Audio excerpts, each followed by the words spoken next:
रोजा एक से कबार दे बढ़िया से नीमक से हाँ वाह वाह से वाह चल चल भाग जल्दी निकल किनारे से हेलो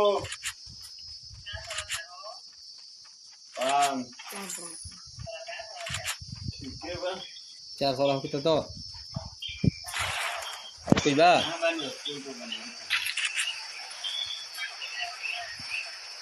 दूसरा टोकन आउट बा वो जो गिरा दे 500 रुपया दिला ठीक बा चल पाठी जल्दी आओ अब क्या करके दिया भाग जल्दी दे दे कोई को होके तना तो वो जो गिरा दे टोकन बांधा बा भागो गर्मी लगता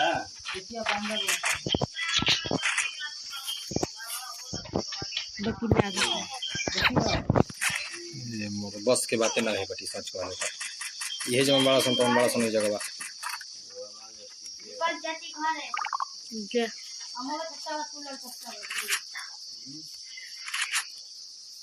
और सब ठीक बा